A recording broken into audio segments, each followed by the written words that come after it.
All right, welcome back to that Atleti podcast. I'm Jeremy Beren of Into the Calderón. I'm joined by Ricardo Menéndez, as usual. And our special guest today is my good pal Andrew Wright, a longtime Into the Calderón reader and a Colchonero Chat supporter, those of you who remember the old podcast. Andrew, what's going on, man? How are you?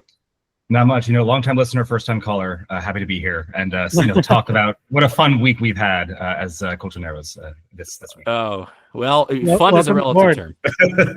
This is going to be a bit of a therapy session, this show, because we have two Club World Cup games to talk about, and it might be two of the three that Atletico end up playing, given where Los Rojiblancos are in Group B right now. So, Andrew, you were in Pasadena to watch Atletico get absolutely demolished by Paris Saint-Germain last Sunday. Talk to us about that experience at the Rose Bowl, what it was like logistically, what the vibes were like, and do you feel it was money not well spent? That's a great question.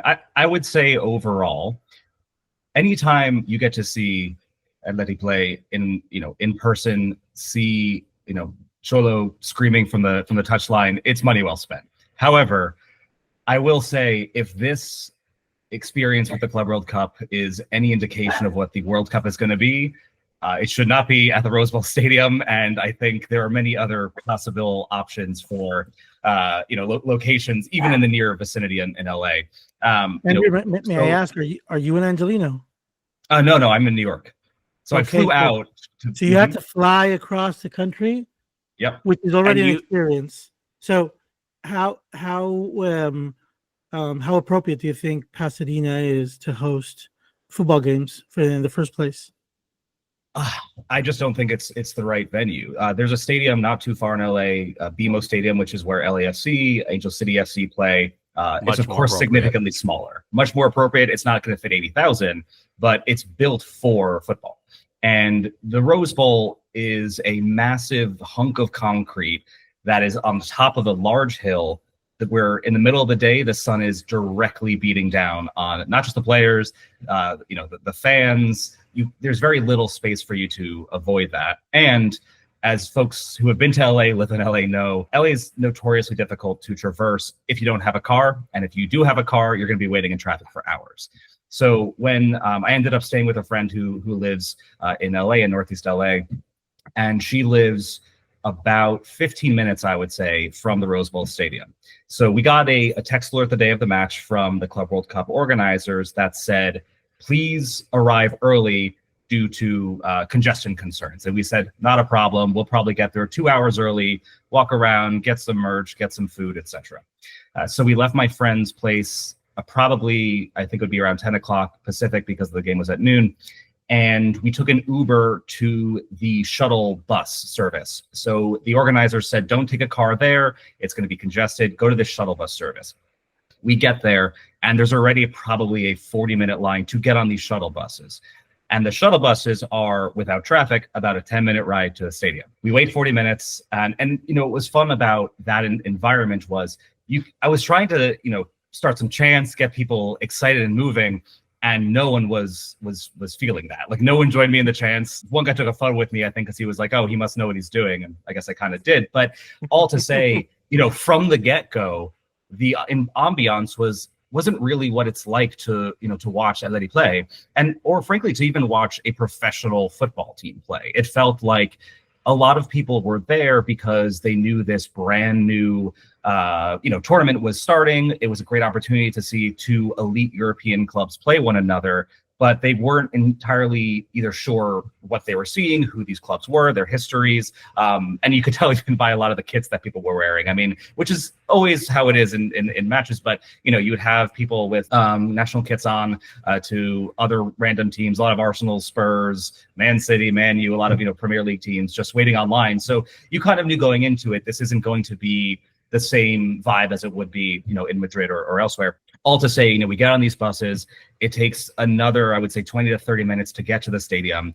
We got off of the bus with, I think, 15 minutes before the match started. And then there was a massive queue to get into the stadium, which all of us kind of shoved our way through. So we ended up getting to our seats about 5 minutes to go. And again, we left 2 hours before the event. And what I'll say too is I heard from folks behind me that they also left around the same time my friend and I did, and they didn't get there until the second half because of how bad traffic congestion was, how bad the shuttle was, how bad entry was. And that, I mean, I felt absolutely terrible for them that they didn't at least get to see, the first half when it wasn't as much of a bloodbath. But regardless, I think it was very clear, and I think the biggest frustration for me was the lack of coordination between the club and the supporters, at least on the US side. I remember, so I'm a socio, I remember getting the email one day before the tickets were no longer on sale for the Club World Cup to say, let us know if you're going, you'll be able to sit in the supporters section. And I remember trying to log on and I couldn't. There was no way to access the tickets, no way to do anything. So I reached out to the general inbox. I hadn't heard anything. And so I just got normal tickets on, I guess, Ticketmaster, wherever they were sold. And it was very noticeable that there was no coordination, also because there's no strong, I'm sure there is, I don't want to say there's not, but no strong or very prominent Atleti supporters club. So PSG has one. PSG, as we all know, all the oil money can make you a global brand. So there's a lot of branding in downtown LA. At Universal City Walk, where the Universal Studios theme park is, there's a sporting goods shop that has like an LA branded PSG merch area too. So, they know what they're doing. They have a supporters club. And so they took one of the ends. And so there was chanting, there were signs, there was just a good vibe there. And at the other end, it was just a random mix of supporters. So I think even from a supporter standpoint, it was very difficult to start cheers, to cheer the team on. That wasn't in a sort of spotted way throughout the stadium. And I do think the team felt that. I think when you're attacking and you see a sea of blue and you're defending and you don't hear behind you, a sea of red and white supporting you, I think that does make a psychological difference. And of course, as everyone knows by now, the temperatures were, I don't even know how hot it was in the direct sun, but 80, 90 degrees, probably 90 or higher in the direct sun. A lot of us were directly exposed to the sun. There's no overhang. And one of the other issues for supporters was they didn't let you bring in water or anything. Initially, the Club World Cup organizers said, if you can follow the stadium rules for water. On the Rose Bowl website, stadium's website, it does say you can bring in an unopened water bottle, I think like a liter or smaller or whatnot. So I even just brought like a 12-ounce bottle of water, but they wouldn't let us in. So we all had to chug them in line, dump them in a trash can, and then run to our seats. And of course, as you can imagine, inside the logistics were horrible. I mean, the food line was probably 45 minutes for food, which would include water, beer, whatever you wanted. And they only had a couple of water fountains available to the public that were the ones that were already built into the stadium. It wasn't like they had, additional ones built out because they knew it would be so hot and there would likely be a capacity crowd. So the experience, of course, just regardless of what was happening on the pitch, you were hot, you were sweaty, you were tired, you were getting sunburned. If you wanted food, you probably couldn't get it without missing the match. If you wanted water, you had to wait on a long line for one of, a handful of water fountains and or wait in a long line to buy a bottle of water. And so I think for a lot of the supporters who came, and also those who, have no affiliation with either club, I think for them, this being their first experience and exposure to a live football match is going to turn them off. I mean, why would I go back to a place where I had to spend, $100, $150 on a ticket or whatever the median cost was, and then ultimately, I got sunburned, I was tired, and I didn't really have a great time. So I think, I would say overall the experience at Rose Bowl Stadium had much to be wanted, and I'm curious to see what it's like on Monday against Botafogo when it's going to be the exact same time, noon, probably the same level of heat. And again, from a crowd perspective, hopefully they've learned from their first match and can make some adjustments. But possibly as lopsided on the side of Botafogo. We've seen how many fans Brazilian teams are carrying and how different it is for European sides. At the time of recording this, we just saw Flamengo pull off quite a stunning win against Chelsea, which is stunning from the name perspective, not so much from the current state of each team. How promising Flamengo looks in all aspects with Felipe Luis on the touchline, and how full of issues Chelsea always seems to be. I was especially interested in seeing what it would be like because Chelsea does have one of these global followings, and they still couldn't outnumber Flamengo followers, which are the ones that carry the biggest amount of fans in Brazil.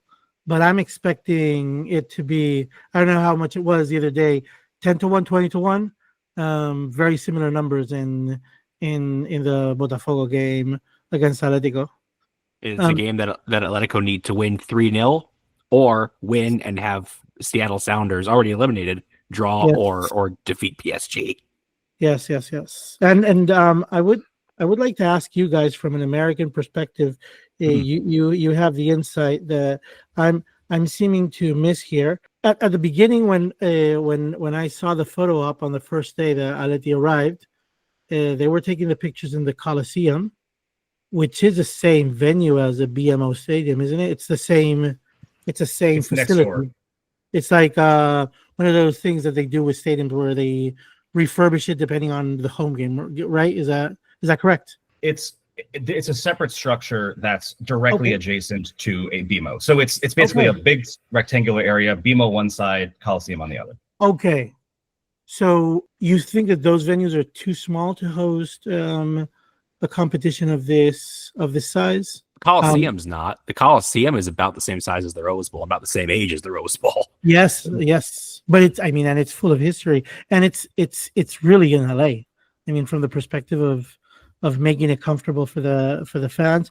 I was just I'm just shocked with with how uncomfortable it seems, but this seems to be like a classic thing that we see in international matches. I don't know if you've had the pleasure of going to any of the Champions League finals, but I can tell you I've never felt as endangered of dying crushed by human bodies as I have exiting either the Benfica Stadium or the Milan Stadium. And they're supposed to be top-notch stadiums because they do have like this 5-star UEFA seal that warrants the quality of. But I just think that these that they're maybe packed too tight. Some rules are just ridiculously limiting, like what you were saying about the availability of water in those conditions, which is actually a health hazard. And I think that these tournaments, they really have to rethink making it comfortable to attend a game. You're paying premium bucks and you're not getting any service at all. I mean, it's like you're going. It's almost like running a marathon, going to one of these. You have to get there, make it in time, which is already an ordeal. Get to your place, go through several security hurdles, which are normal. But I think that this is one of the things that they have to rethink, because I've seen it in Metropolitano when they hosted the Champions League final. It went from being one of the most comfortable stadiums you could see to being a stadium where Tottenham fans and Liverpool fans took over 3 hours to access the inner circle of the stadium due to the security restrictions and the outer security checks and all those things that go on. And it just doesn't feel like other things could be done. Yeah, but from the sports point of view, Andrew, what would you take away from the? Were you aware of the refereeing shenanigans that went on? Because sometimes when you watch a match live, you walk away with a different impression, and sometimes they just fly over your head. There's some of those crazy decisions. Were you aware of that? Did you notice that there was this lopsided refereeing? Yeah, that was 100% evident, I think, for everyone in the stadium. And what I'll say too is I was sitting at the center half, and I was mainly among a bunch of Argentinians. So they were, of course, supporting Atleti at the time. But there were a couple of opportunities that were fouls close to the box that we thought were going to be free kicks or something, and play didn't stop. It was one of those situations where we did sense early, and also even some of the cards that we thought were a little light touch that didn't need to be yellows that were.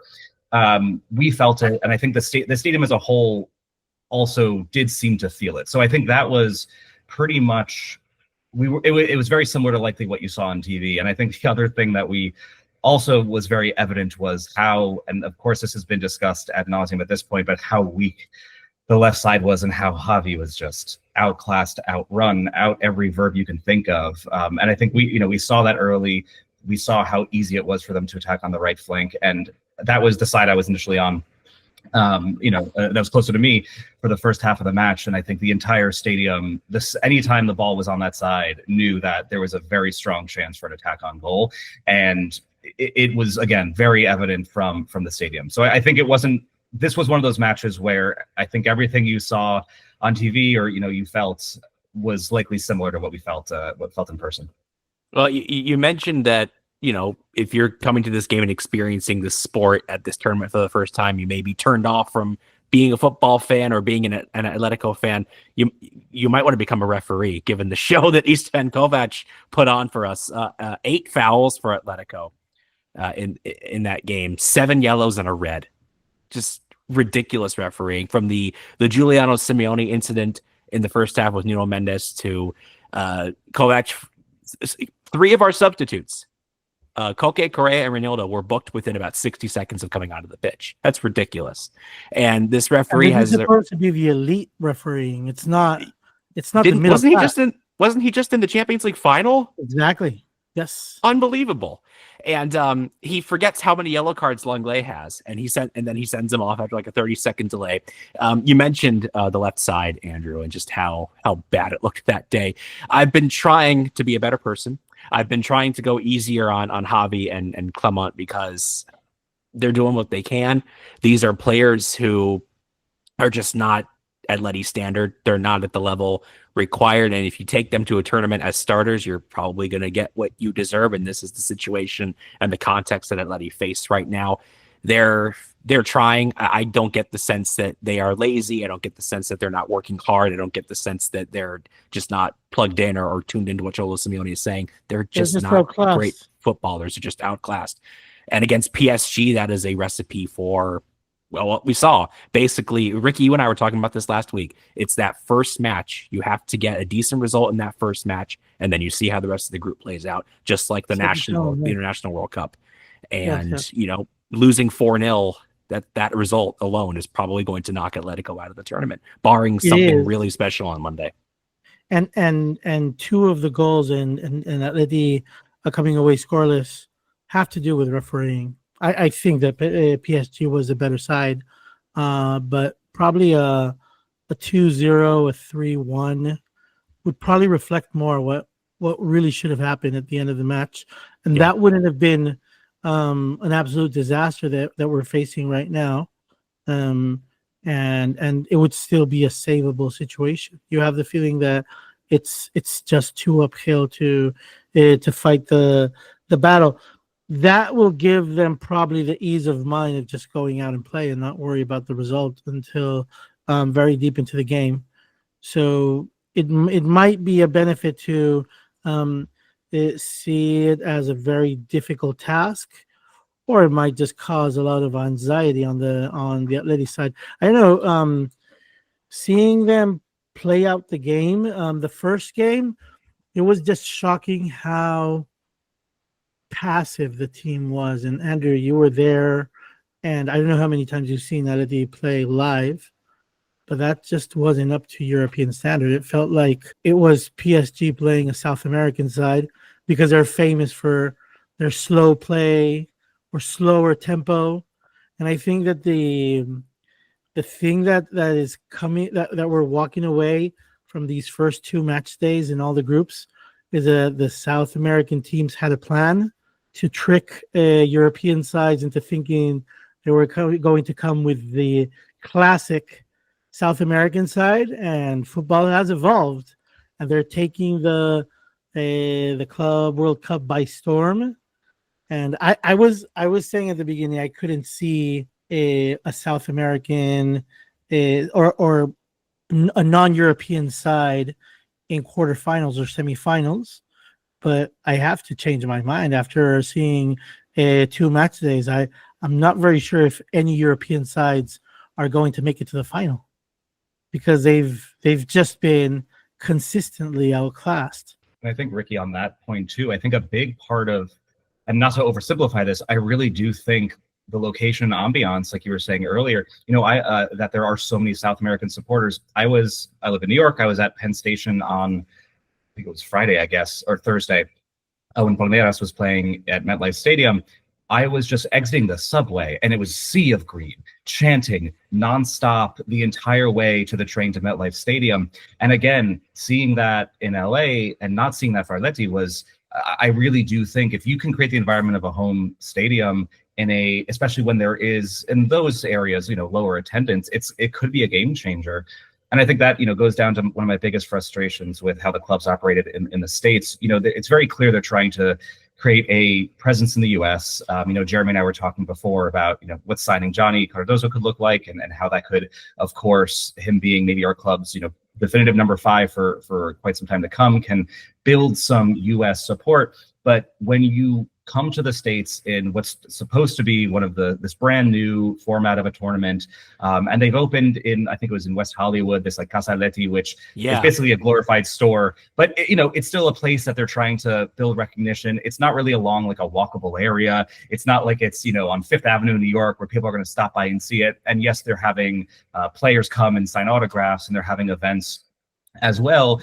So it's clear that they want to do this, but I do think they may have overestimated the amount of organic support they may have just by nature of the growth over the past 10, 15 years, whereas you have the biggest South American clubs, or even not the biggest South American clubs, with large populations in these major cities from those countries. It's a built-in audience, and I just don't think we have that. And I think we're only starting to create that, to really build that U.S. experiment and to really cement our presence here. And I think I really do think it's going to impact their performance in this tournament. Atletico are behind the 8 ball in this sense. In the Club World Cup, I guess this is the most disappointing aspect to me, is that Atletico are not representing itself in the best way it can. I didn't have, last week I said, quarterfinals, let's go. I think Atletico are going to do well in this tournament.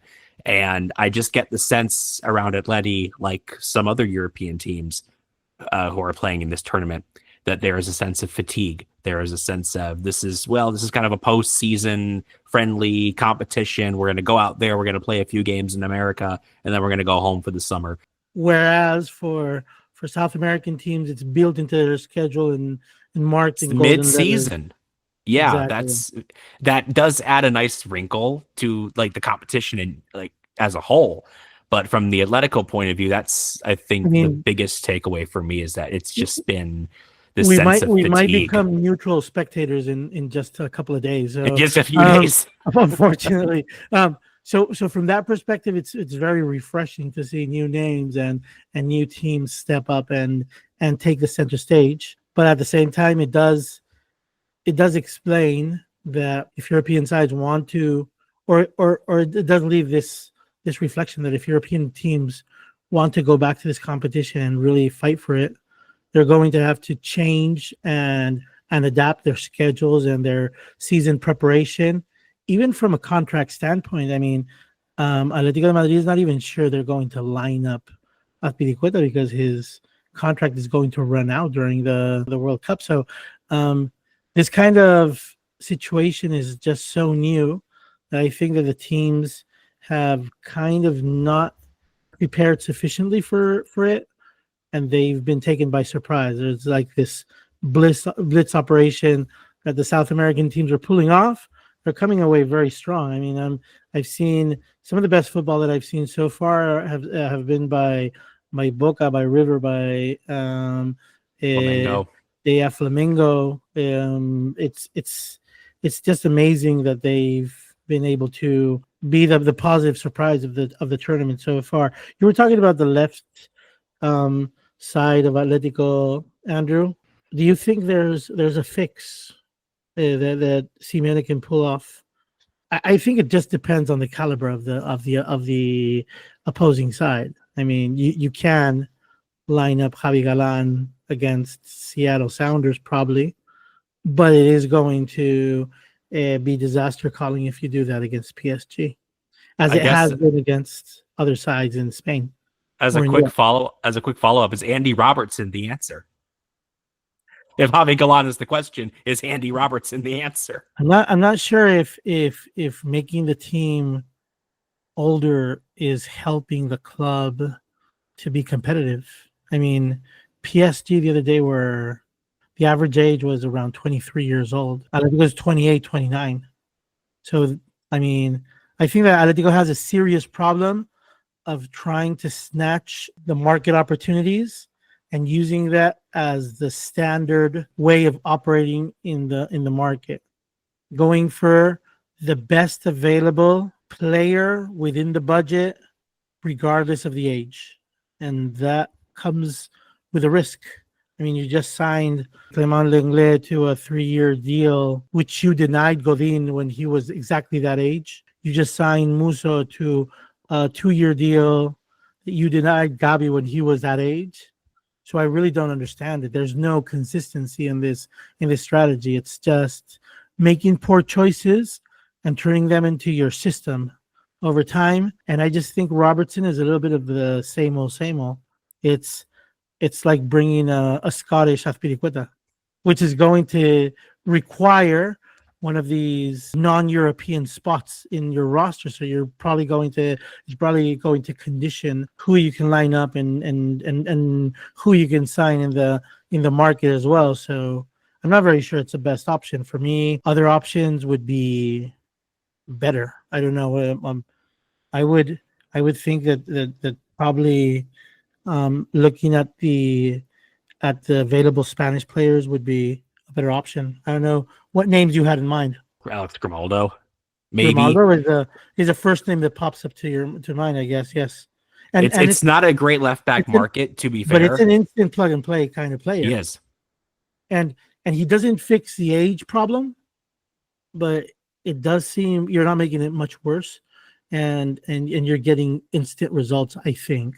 Andrew, have you followed La Liga enough to like other players for any of the specific places? I mean, you were talking about Cardoso before from Betis being a good addition to the team. I don't know what other players you've been saying. I would bring that one on. I always thought of Cucurella when he was a Getafe player as being the perfect fit for Atletico. Now, of course, he's way out of your price range. So he's an impossible player to sign. Yeah, and I think I do think Baena will help a lot with this too. I think watching with Villarreal, I think one thing that, in addition to the age problem, I think it's the question of what is Solismo now. Like we're missing sort of those like attack dogs, those folks who every time they step on the pitch, they're fighting tooth and nail. They're throwing themselves anything they need to do to get the ball. And I do think to some extent when Galan can play against Seattle Sounders, he will do that and he will play quite well. And I think Cholos saw that. He's seen that, during training, and that's why some of his faith was renewed in him over the past season. And I think a lot of our younger players are that way. I think, Giuliano is a perfect example. Of course, there's a blood relation there, but all to say, when you watch him play, exactly what the identity of Atlético de Madrid was and could be. Is you attack every single ball with the same fervor that if there's the last ball you're ever going to see in your life. Llorente the same way, and I think to your point about youth, I think that's a very good fix for that. And I think one thing we've been joking about as well is we're sort of the youth scouting in our system. I feel like we don't do a very good job of scouting domestically, internationally, etc. So we're not really looking to recruit those younger players. It's really who is either a plug and play or who can keep kicking the can down the road so that we can maintain competitive, we can keep getting third, we can keep making to the cores of the Champions League, maintain that level of capital investment and interest, but not necessarily grow further. And so I think I don't necessarily have a good answer as to names for maybe left back or left mid, left wing, but I do think at least Baena, from what I saw at Villarreal last season and previously, that's exactly the type of energy he brings. And I think his youth, he is 23, 24, so I think he could also bring that too.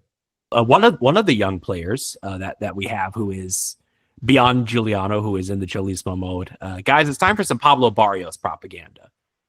It's time for me to talk about Pablo Barrios. 2 goals against Seattle Sounders yesterday. The first one, just this rattling shot off the underside of the bar for 1-0. He gets the Atletico's third and final goal. Sandwiched in between that was a wild Axel Witsel appearing. Yeah. Witsel, another one of those players, only into this game because Jose Jimenez got hurt. Yeah, the TV crew seemed to completely miss because they caught the shot and then they panned to Llorente, and Llorente had scored. Scoring in the meantime. I found that quite funny. They probably brought in the NFL crew for the match, or the Major League Baseball crew. They were absolutely clueless about what they had to do to jump from one camera to the other. It was a very kind of a jarring sequence because Llorente's shot hits the crossbar, and then the ball dies for a second, and then Lenormand kind of taps it over to Witsel. But we've talked a little bit about some of the negative aspects of the Club World Cup. I think one positive takeaway I have is that not only is Pablo Barrios for real, but he will put up some serious goals, goal contributions next season in a more advanced role. Good cop and I'll play bad cop. You go for Pablo Barrios, and I'm going to talk about Lenormand and Sorloth after that, okay? All right. All right, man. Pablo Barrios, man, I think he can score 10 goals next season if he plays in an advanced role like we saw yesterday, like we saw against Real Sociedad last month in Sorloth's 4-goal game. But when Barrios was coming up for the youth ranks, he wasn't a 5. That was a one of Simeone's countless player transformations over the years, right? The club doesn't buy him a pure 5. Oh, no problem. I'll just make Pablo Barrios into a really solid and fairly reliable pivot. Yes, he had mistakes with the red cards this season, but he turned into a pretty good number 5. But Barrios as an 8, that's where he's unleashed. That's where he is at his most dynamic. His dribbling, his technique. Simeone talked about this in several press conferences during the season. We need Pablo Barrios to shoot the ball. We need Pablo Barrios to get closer to goal because he has the technique and he has that arrival that Marcos Llorente has had at another point in his Atletico career. Something that Andrew was mentioning, that he missed the dog in him. He has that dog. He does. He's a future captain. Those interceptions, he tries to fight to recover the ball. Accurate passer. So yeah, I couldn't agree more. He is a future captain of Atletico Madrid. When Koke retires, he's the guy. So I do feel very good about building for the future with Pablo Barrios at the heart of our midfield. Barrios and Alvarez, Alex Baena seems like he is coming in, but that is far from being confirmed. And we'll see what we do defensively. Just as a quick aside, something else this tournament has confirmed for me is that Atletico need to sign Cuti Romero from Tottenham. I know the money is probably going to be excessive. Like, you're talking about paying 60 million euros for a center back, but this defense, it is criminal. Watching this defense, a disaster. He's a disaster. Disaster waiting to happen. You want to talk about that, Ricky? I mean, we just need a leader in this defense. I just think that all 3 defenders that were supposed to be fighting for the starting spot, Lenormand, Lenglet, and Jimenez, they've just been disappointment so far. Jimenez with his physical state and not being up to the standard, not playing up to the Jimenez standard that he's held himself to, which has been outstanding, even though only seen from time to time because of how injury prone he is. Lenormand and all of his clumsiness. I'm starting to see a pattern of clumsiness in the way he plays football. There's always a ball that bounces all off his heel, or he puts the arm in the wrong position and gets a penalty called, and it's just becoming kind of a trend.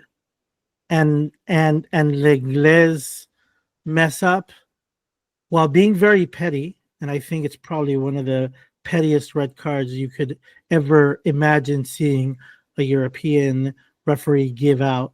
He deserved that red card, because why the hell are you the one talking to the referee after a situation where your team is already drastically in a terrible place? How are you going to dig a deeper hole for the team to be into? He just absolutely destroyed Atletico's chances in the competition, and I think that's on the defense.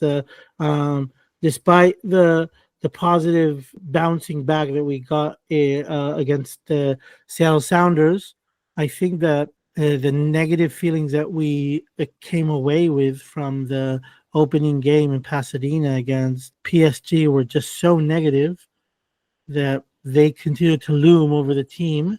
And of course, now they loom because PSG messed up against Botafogo and absolutely derailed Atletico's opportunities to have an easy way of accessing the next round. And it's going to have to be one of these Atleti miracles that we see from time to time. So we can't discard it, but it's still very, very tough and unlikely to see it. So far, the only defense I'm happy with is Axel Witsel. He's been the best performer. Decent defensively, scores a goal, nothing else to say. Another player who's out of contract, Witsel Sorio. Exactly, yeah. And he'll probably play through it. Yeah, he'll probably get a 10-day extension or something like that, or a few meals and a few meals. So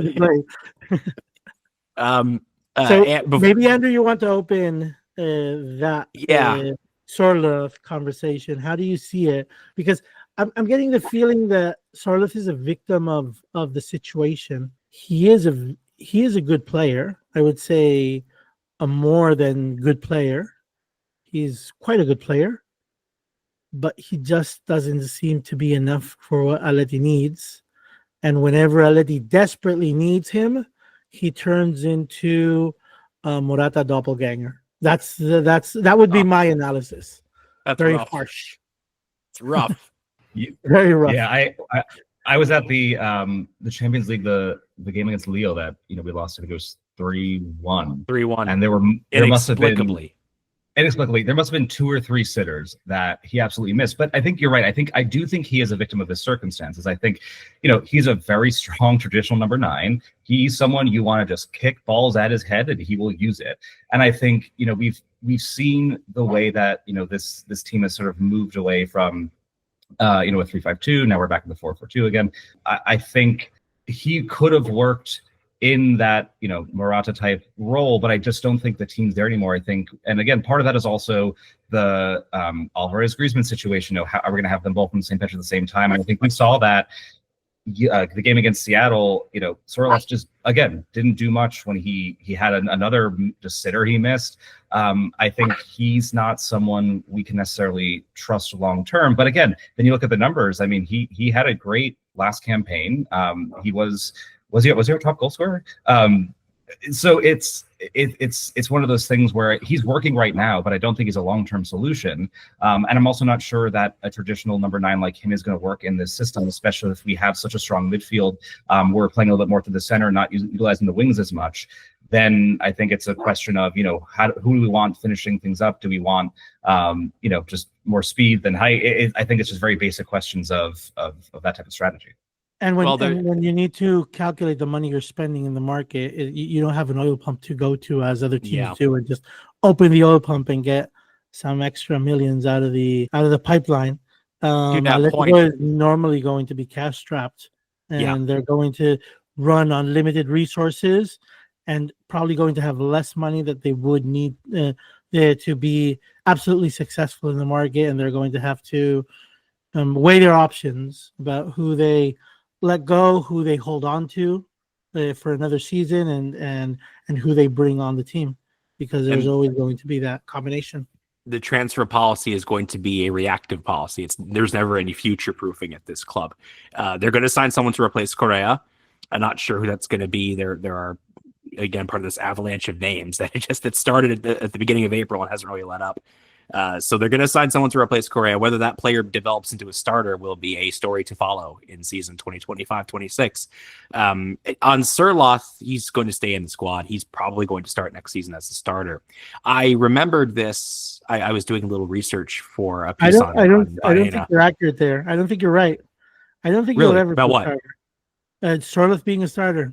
No way. What are you going to do? Start Griezmann in this form? 18 games without scoring? You can't. I mean, I think he'd rather play Julian Alvarez in that position than have Sorloth.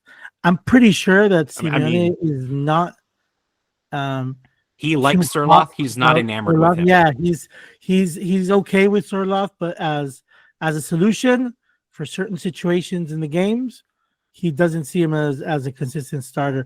And that's, I mean, I was in a text chat yesterday where several people walked out because they're like huge Sorloth, the defenders, and they were just so angry at the situation. Like, he doesn't get 9 games in a row as a starter or 10 games in a row, and we have to see Griezmann all the time, and it's so upsetting. And it's like, yeah, but he's played 7 or 8 games in a row at the beginning of the season.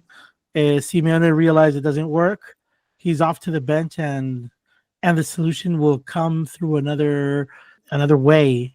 So another transfer or another tactical shift that Simeone has done so many times. Moving the players around, reinventing what to do with the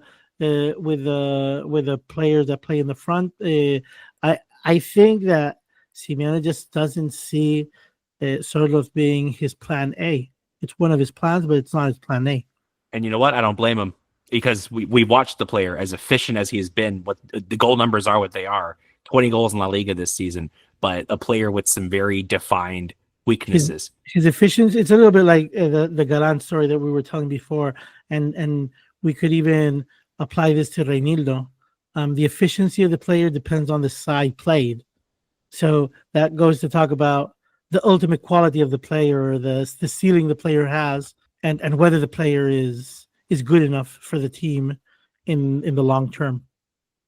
Circling back to Sorloth quickly, the reason he's going to be in the squad next year, pretty much no matter what, is because for his first 2 years at Atletico, if Atletico sell him in those first 2 years, Villarreal have a 20% sell-on clause. So they get 20% of the fee. That was one of the conditions in which Atletico signed him last summer for below his release clause.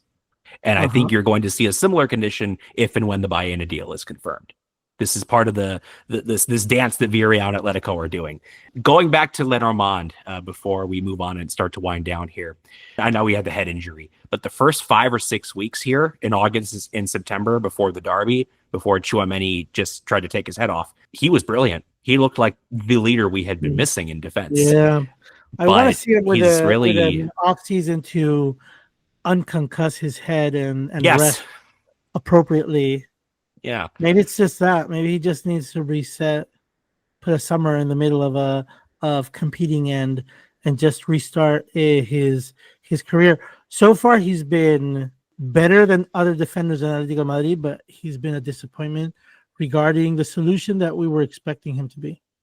He has never been strong out of possession. That's never really been his game. He's been very strong in possession and in the air. A good passer, a good progressive passer, a good ball carrier, very strong in aerial duels. This is the profile that I thought we were getting, and was going to help Atletico play a bit more on the front foot, help play more with the ball, and be a bit more secure when the ball is lost. But given Atletico's, I guess, proclivity for sometimes sitting back, sometimes retreating into a shell against certain opponents, Lenormand is not the best defender for that. And you're spending 35 million euros to find that out. In that respect, it's not quite a perfect match for player and coach. It's not quite a perfect profile match for Diego Simeone, which is another reason we've got to go for Cuti Romero this summer, an elite world-class center back you can stick in this defense and raise the level of everyone around him, Lenormand, Lenglet included. For Lenormand, it's not quite a system that plays to his strengths, but he's also not really helping his case with some of these mistakes that he's made in recent months. The penalty on Sunday, the latest one, he mishits this clearance. He misses the clearance on Thursday. It ends up in the back of the net for Seattle's goal from Rusnak. Conceding to an MLS team, I'm sorry, this is not to disrespect Seattle Sounders, but you can't concede to an we got outshot yesterday, 16-15.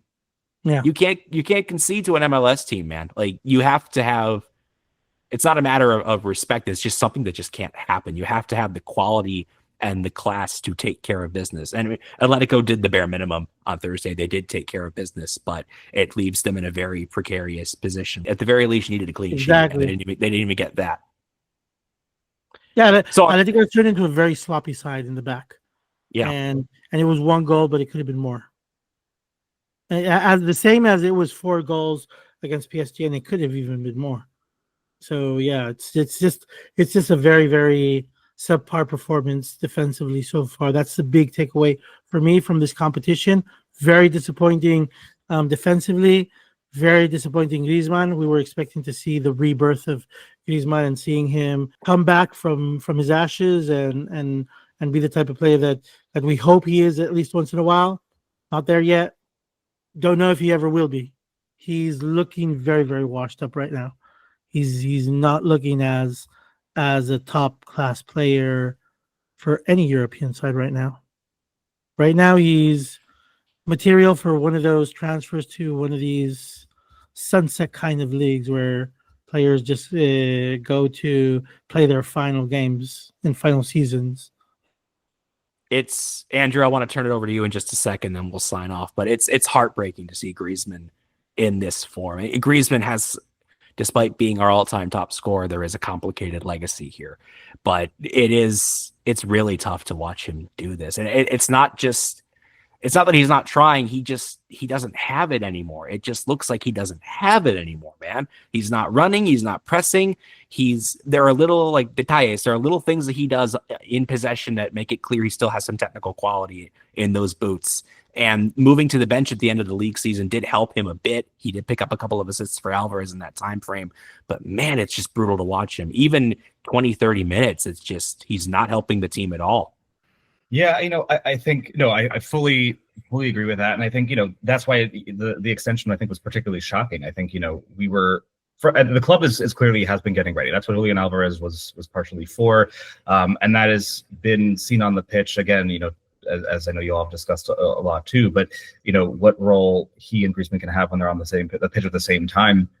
And I think unfortunately, I tend to I think agree with Jeremy that I think Cholo is not going to be sitting. I don't think Griezmann's going to be yet coming off the bench and playing his coming on the 60th minute, kind of like when he was at just came over from Barcelona and he had his time there. But I think we're going to see another confused attack where you have two players with very similar strengths, and we have no clear finisher other than Alvarez, and I think it's just going to be another confusing.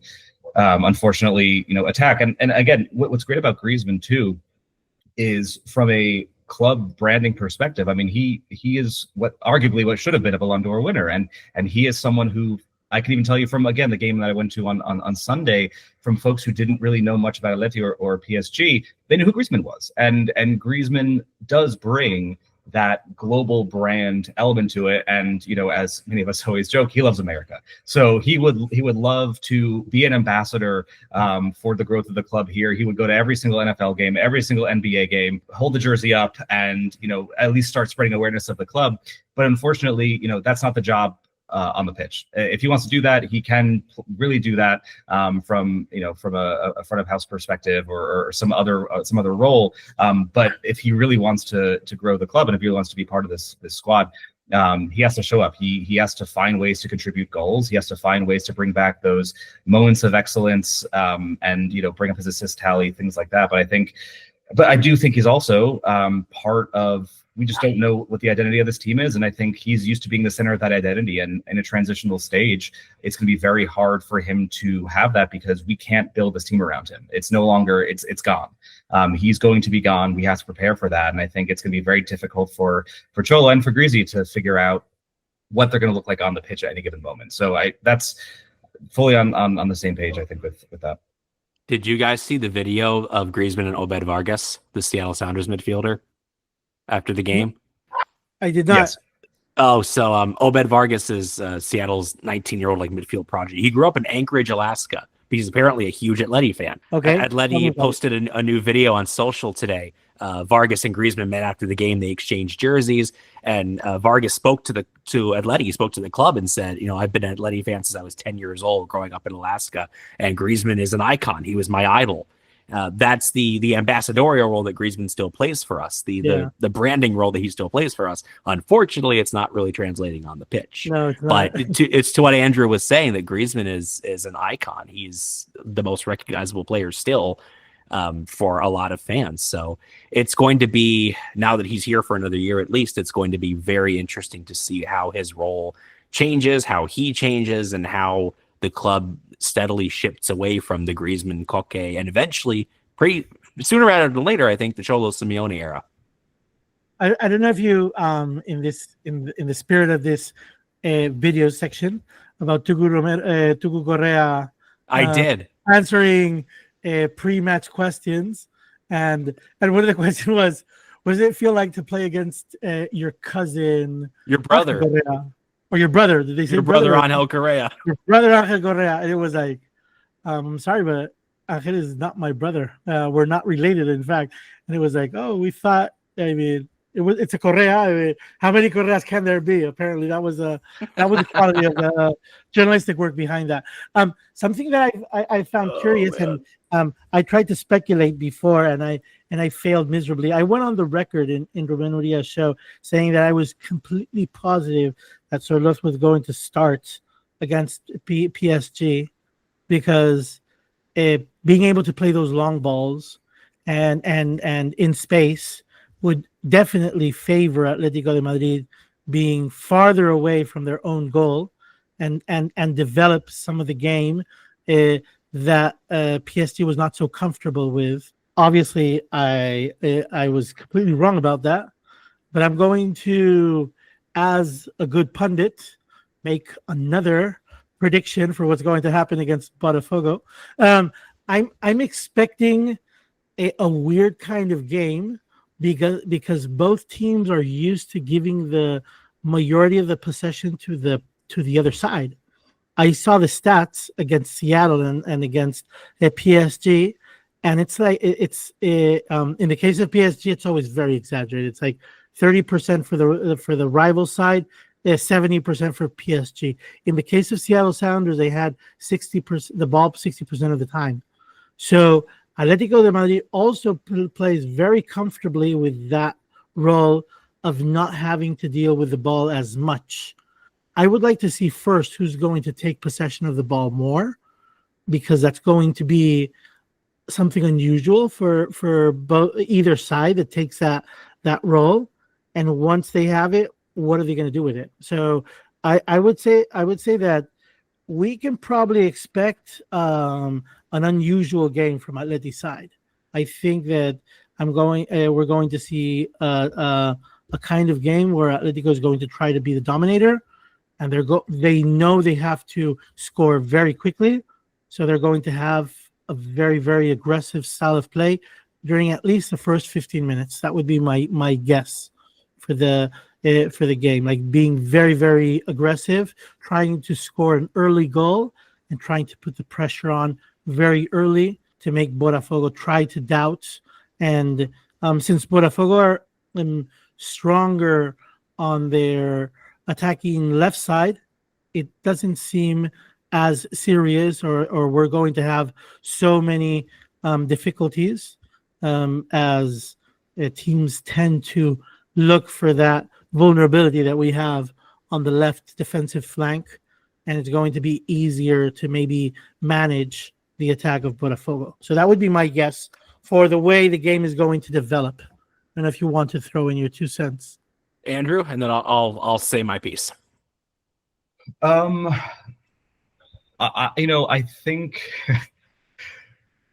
this feels like it's going to be a little bit of a less tactical, more just throw everything at the attack type match. I think this is going to be a traditional. This is a final. We of course have to win this, and of course now we have to win this by 3 goals. I think though. So I'm not convinced Sorloth is going to start. I think we could see what we saw against PSG and the same attempts at attack, which were again largely pick a wing, but then get it into the middle and try to get a shot on target. I think we're going to see a very similar lineup to what we saw, and Longley would be back. And what I can see us doing is less, in swingers, less, balls into the box, and just significantly more attempts on target. I think we just need to just get the ball on target and hope that there's just errors in the box when these things happen. So I think that's the way I see this going. Is it's going to be a little bit higher possession for us, more shots than usual, and I think we're going to go with more of a similar lineup to what we saw against PSG, simply because we want that strong, quick attacking firepower. And hopefully, Greasy gets some rest. He has a chance to maybe work some magic this time around, and really, deliver to Hooli. But that's my guess. I think that's how we get to that 3-0 score line, and maybe change things up tactically at the half. But that's my gut for the first, at least the first half. I think Simeone will make only 2 changes. I think Sturloth will start. I think Lenglet will start because Jimenez is hurt. And same midfield, Koke to Pablo Barrios, which is the best midfield trio we have at this club right now. And I think Atletico will score early. They will not get a second goal in the first half. They will get a second goal around 60, 75 minutes. They will win 2-0, and it won't be enough. It's the most Atleti thing possible. They win. I think it'll be a bit of a bloodbath. Botafogo will make it very difficult, but in the end, Atletico will probably not do enough to make it out. I mean, that's a bit of a jarring change, because last week on this program I was saying quarterfinals, and this week I'm saying out in the groups. It makes all the sense in the world. Yeah, you know it. We all know it. Yeah, I hope they open the goal jar and they just goals pour in, but we haven't seen too many of those games. And the defense is too vulnerable to make it stand up. Stronger sides, and the defense is just, as we said, clumsy. It just feels very clumsy and not clean enough to come away with a clean sheet. Very good. We're going to leave it there. Andrew Wright, our guest for this episode. Thank you so much for hopping on, man. Andrew, please come back. Yes, absolutely. I think so. Definitely. Anything you want to tell our listeners? Anything you want to plug before we go? I work in New York City government, so if you're voting or have to vote at any time in the future, voting's good. Just do it. Sign up, register, and go vote. Please do. And on that note, go vote. We'll talk to you all again soon. Adios.